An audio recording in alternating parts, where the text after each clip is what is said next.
gør det bare, bliver ved. Glem dem lige, men de snakker bare. Ved ikke hvilken film de har det fra, men de snakker bare, bliver ved.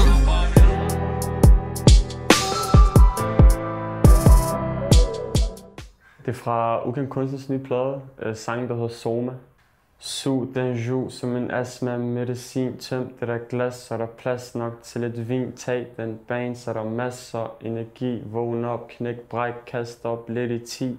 Jeg holder røgen inden for at holde støjen ud.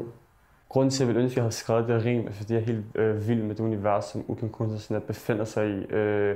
Og bare det her med, at han er hudløs ærlig også i den sang der, du ved. Det der med, at han ligesom prøver at vise den anden side af det her rap-liv, sådan der, du ved. Han holder røgen inden for at holde støjen ude, så røgen den bliver ikke bare holdt inden, fordi man skal hygge sig og have det godt og sådan noget.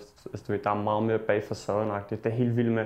Der er sådan en kontrast fra selve det der første stykke, han har, og så når verset kommer ind der til sidst, så du, jeg føler, at det rammer som sådan knytnæveslag i hovedet, når han lige kommer ind der med det første vers-agtigt, og jeg var sådan målløs første gang jeg hørte det. Jeg synes, det var fucking sindssygt og sådan noget der. Jeg tror også, jeg er meget inspireret af dem. Hvis ikke direkte, så i hvert fald sådan ellers til min underbevidsthed.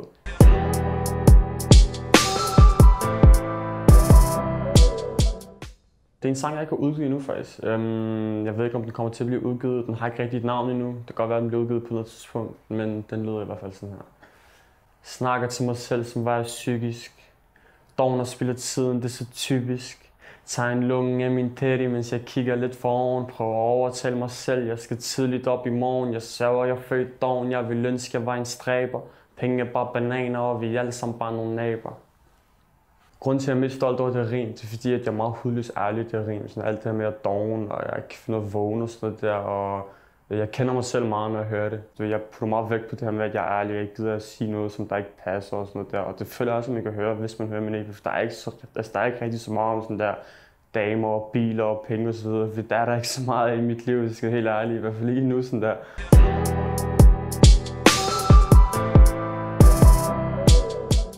Det er en Chance the Rapper sang, der hedder 14,400 Minutes fra hans mixtape 10 Day. You got suspended. You're not gonna finish. Damn, you look familiar. You look like Kenneth. Damn, they gonna resent it. Damn, you representing a class of bad kids. 14,400 minutes. Grunden til, at jeg hele tiden vender tilbage til lige netop det her vers og lige netop de her ord her, det er fordi, at jeg går selv i skole og sådan noget der, men jeg er som Chance også meget dårlig til at gå i skole.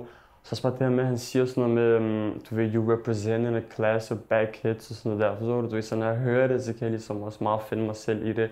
Og jeg kan relatere til det rigtig, rigtig meget. Jeg blev selv smidt ud faktisk her i Ange, og så fik jeg lov til at Ange om. Og i den periode, der hørte jeg rigtig meget af det her 10-minute mixtape, som han har lavet, der ligesom handler om, at han er blevet smidt ud af skole, og han har lavet sit mixtape. Så de har bare altid hængt fast sådan der i mit hoved, fordi jeg synes, det er altid sindssygt, at jeg kunne relatere til det. Jeg har stor respekt for Chance the Rapper også, at han gider overhovedet at rappe om sådan noget der. Så også alt det med, du ved, han er jo trods alt fra Chicago og så videre, og du ved, det er sådan Chirac, du ved, der dør fucking mange derovre og sådan noget der, men han har ligesom valgt at tage den der glade vej ud af det. Forstår du, han gider ikke at rappe om alt det der dræb folk og de der og sådan der. Der er jo mange, der lyver med det der gangster noget. Han har det i hans liv, men han gider ikke at rappe om det, og det kan jeg virkelig godt lide ved ham.